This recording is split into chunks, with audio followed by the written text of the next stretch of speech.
Paz do Senhor, gente, um bom dia pra vocês, um bom dia pra toda a tua família. Tô vindo compartilhar mais um vídeo pro canal. Hoje eu acordei bem cedo, né? Glórias a Deus. Hoje eu retorno, se Deus quiser, né? Pra minha cidade, né? Pra onde eu moro. Pra glória do nome do Senhor Jesus. Você aí interceda para que tudo vá bem, em nome de Jesus, se Deus quiser, se Deus permitir. E hoje eu quero compartilhar com você uma palavra que tá lá em Êxodo, né? Êxodo capítulo 33. A Bíblia vai dizer assim, olha, depois ordenou o Senhor a Moisés, saia deste lugar com o povo que você tirou do Egito e vá para a terra que prometi, com juramento a Abraão, a Isaque, a Jacó, dizendo, eu darei a seus descendentes. Mandarei à sua frente um anjo, expulsarei os cananeus, os amorreus, os hititas, os fariseus, os heveus, os jebuseus. Vão para a terra onde há leite e mel com fartura. Mas eu não irei com vocês, pois vocês são um povo obstinado, e eu poderia destruí-los no caminho. Isso são palavras do nosso Deus, né? Aonde ele fala essa palavra para Moisés. Moisés ele estava ali conduzindo o povo, né, a sair do Egito, a sair ali e passar agora pelo deserto e chegar à terra prometida. Então Deus ele fala, olha, vai você e o povo, e eu mandarei à sua frente um anjo. Ou seja, o próprio Deus não iria, né? Por quê? Porque aquele povo era um povo obstinado, um povo que não obedecia, um povo que se prostrava diante de coisas, um povo que não ouvia a voz do nosso Deus.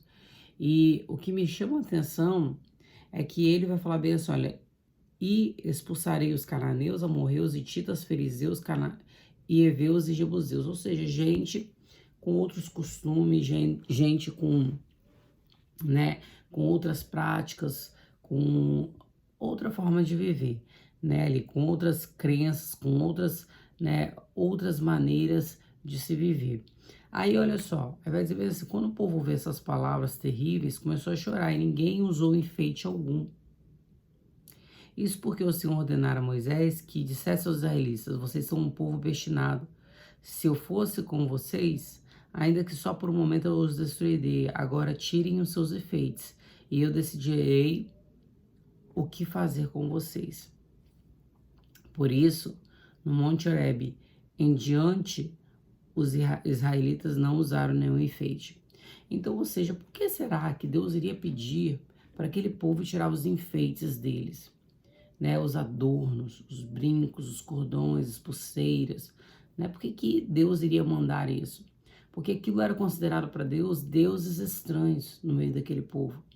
Deus, na verdade, desde o princípio, ele nos fez para sermos simples, mas nós vivemos querendo mudar a origem, mudar os planos de Deus nas nossas vidas, e sem saber que esses planos são aquilo que há de melhor para as nossas vidas.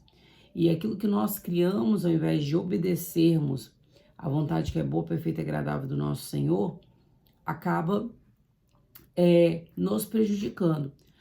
É muito engraçado, gente. Vocês sabem, né, que pela misericórdia do Senhor, Deus ele me deu a graça de fazer uma faculdade, né?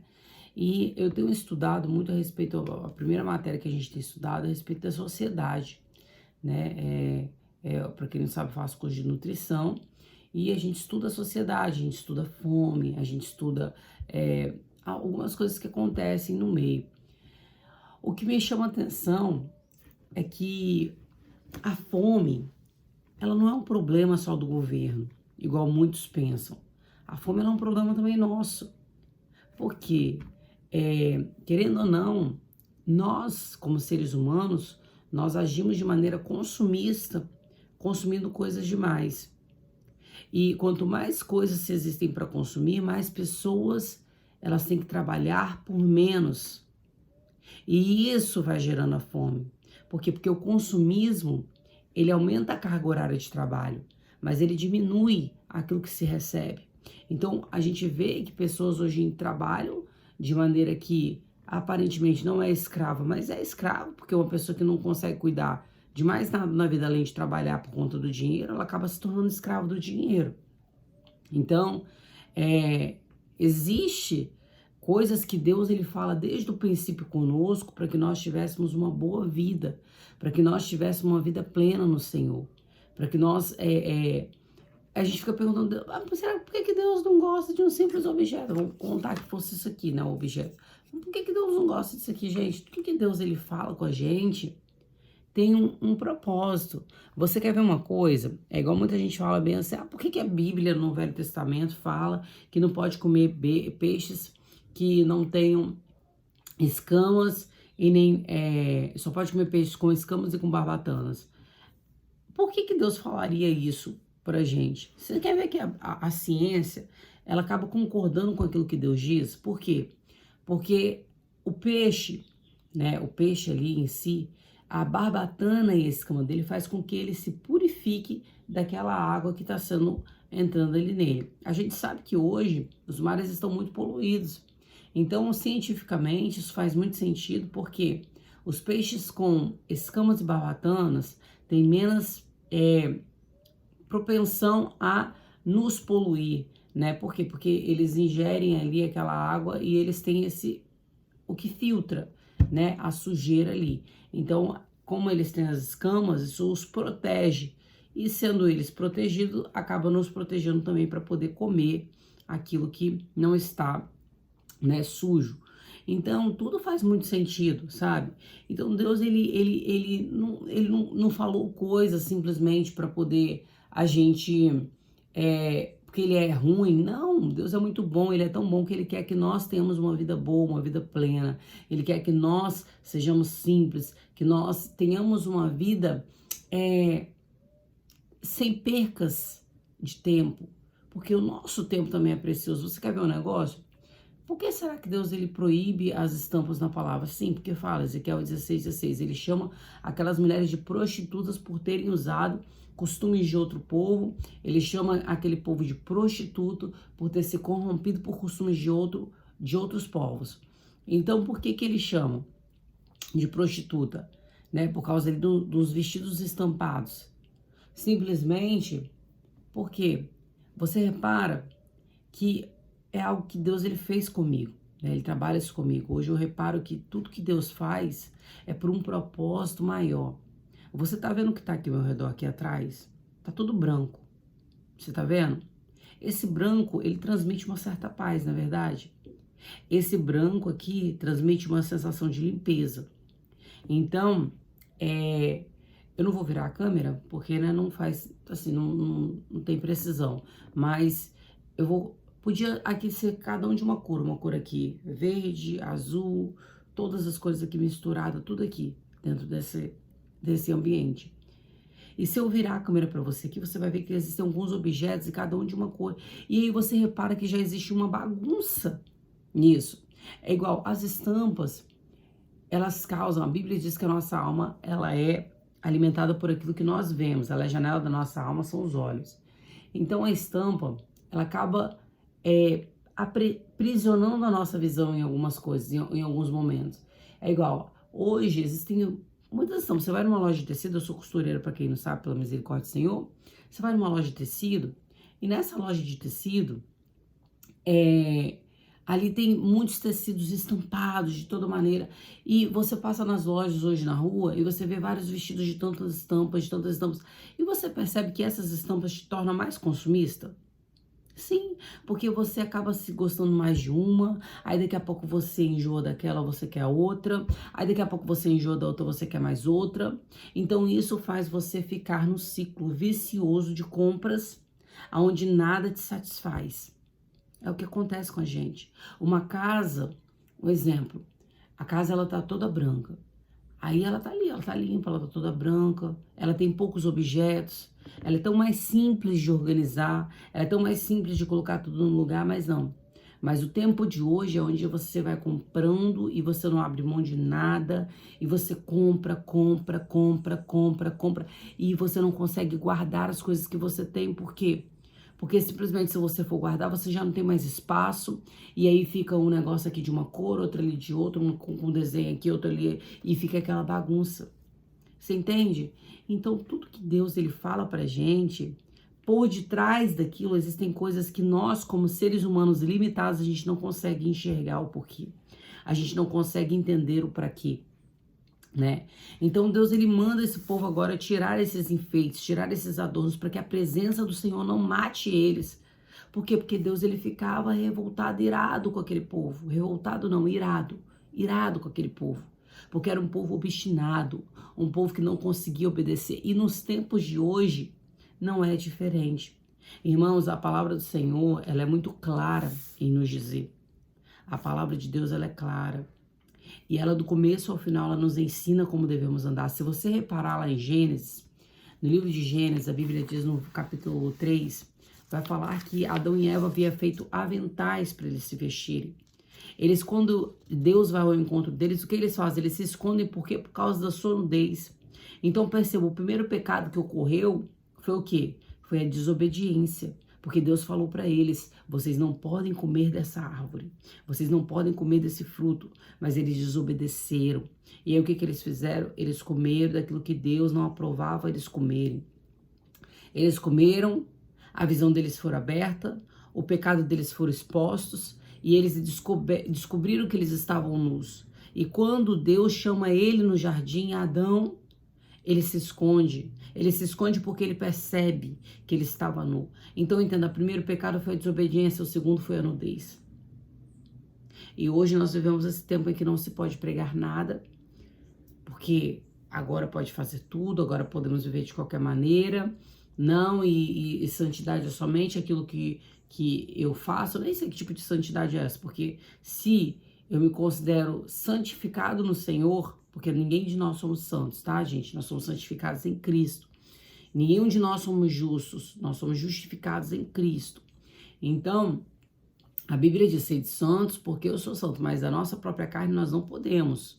Nós não podemos ser santos, porque a nossa carne é pecaminosa. Mas o Senhor, ele nos diz que nós devemos nos santificar. Aquele que se santifica, santifique-se mais. Aquele que suje-se ainda mais. Então, nós devemos santificar para que assim nós venhamos ver a face do nosso Deus. Porque sem santidade é impossível ver a face de Deus. Então, olha só. Essa face, ela só vai nos ser revelada lá na eternidade. Adão e Eva estavam nus lá no jardim e Deus, ele vai ao encontro de Adão e Eva. E aí eles se escondem porque eles descobrem que eles estavam nus. Eles fizeram aventais para eles, mas o próprio Senhor, a Bíblia diz que Deus vai fazer túnicas para vestir Adão e Eva. Então, amém. Deus, ele direcionou como vestir, ele direcionou como se a gente devia usar alguma coisa ou não. A Bíblia, ela fala do começo ao final a respeito disso. Isso que as pessoas insistem em chamar em usos e costumes, não. Isso são doutrinas bíblicas, isso são doutrinas do próprio Deus, né? Não é a gente que inventa isso, não, da nossa cabeça, não. Isso está no próprio livro, né?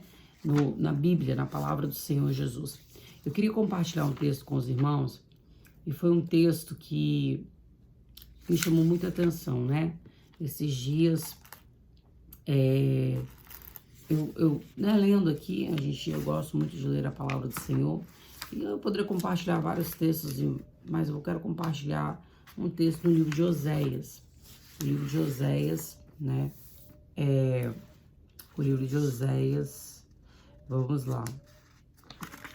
O livro de Oséias, onde vai falar algumas coisas aqui. Esses dias eu estava lendo, e a gente sabe que o livro de Oséias vai falar a respeito de um homem que casa-se com uma prostituta. E Deus, ele compara esse casamento dele com o povo dele, né? Um povo que sempre tende a ir para o caminho errado, a fazer as suas vontades, a fazer aquilo que agradava a ele. Olha, a Bíblia diz bem assim, olha. Oséias capítulo 4, versículo 10. Eles comerão, mas não terão o suficiente. Eles se prostituirão, mas não aumentarão a prole, porque abandonaram ao Senhor para se entregarem à prostituição, ao vinho velho e ao novo, prejudicando o discernimento do meu povo. Eles pedem conselhos a um ídolo de madeira, um pedaço de pau, recebem resposta. Um espírito de prostituição os leva a desviar-se e eles são infiéis ao seu Deus. Gente, isso é uma palavra tão tremenda, porque o povo, ele se desvia por conta desse espírito da prostituição que existe no nosso meio. A gente sabe que hoje existe esse espírito da prostituição no nosso meio. Um espírito que não confronta, mas que na verdade ele enche ego. E, irmãos, uma coisa que Deus ele não faz é encher o nosso ego. Deus, ele quer que nós diminuímos para que ele venha crescer em nós. E a gente fica pensando que quanto mais palavras de impulsão, quanto mais palavras de agrado, quanto mais palavras de passando a mão na cabeça, isso pior a gente fica. Por quê? Porque o que vai nos transformar é o evangelho que nos confronta. É o evangelho que nos leva a mudarmos de atitude, mudarmos de maneira de pensar, mudarmos de maneira de falar, mudarmos de maneira de vestir, mudarmos de maneira de andar, mudarmos de maneiras. Gente, porque é esse evangelho que hoje é pregado, que é o evangelho que te impulsiona a não mudar, a ser igual. E o que precisa mudar, o que está ao seu redor, não. Primeiro nós precisamos ser transformados, para que aquilo que está ao nosso redor venha a ser transformado também. E as pessoas, elas já não aceitam mais a verdade de Deus. Em todo tempo, na palavra do Senhor, Deus, ele fala, olha, Oséias 2, versículo 9, por isso levarei o meu trigo quando ele amadurecer e o meu vinho quando ficar pronto, arrancarei dela a minha lã, o meu linho, que serviam para cobrir a sua nudez. Pois agora vou expor a sua lascívia diante dos teus olhos, dos seus amantes, ninguém a livrará das minhas mãos. Sabe o que é lascívia? É o pecado da sensualidade. É o pecado de eu querer usar o meu corpo para causar desejo em outras pessoas. Isso é lascívia. Isso a Bíblia condena. Então, gente, poderia falar em vários outros. Jeremias, livro de Jeremias, quantas vezes Deus também alerta as mulheres, alerta ali aquele povo a andar de maneira sã, de maneira pura, de maneira, sem lascívia, de maneira com pudor. Mas mesmo assim o povo continua desobedecendo. Isaías vem falando a mesma coisa. Então, gente, não é por falta de palavra. Não é por falta de palavra. É porque é falta da obediência. É falta de se examinar. Examinar a vida do meu próximo é muito fácil. Mas a gente precisa se examinar. Então, foi essa palavra que Deus colocou hoje no meu coração. Amém, em nome de Jesus. Louvado seja Deus, gente. Peça ao Senhor para te dar amor pela palavra dele. Peça ao Senhor para te dar graça, virtude, para te dar sabedoria do alto, para que você venha entender as palavras do nosso Senhor Jesus, amém? Então foi esse o vídeo, que você tenha um bom dia, em nome de Jesus. Estarei retornando para, louvado seja Deus, por minha casa hoje, se Deus quiser e permitir. Peço que você que está aí ore pela minha vida, em nome de Jesus, para que Deus ele venha me guardar, para que Deus venha livrar, você aí que abençoa o meu ministério, louvado seja Deus, que Deus possa estar, abençoando sua vida em nome de Jesus, amém? Louvado seja Deus. E é isso, gente, quero agradecer a vocês, que o Senhor Jesus possa guardar vocês, que o Senhor Jesus possa livrar e nos dar entendimento daquilo que ele quer da gente, amém? Deus abençoe o seu dia, tenha um bom dia, fique com Deus, a paz do Senhor Jesus.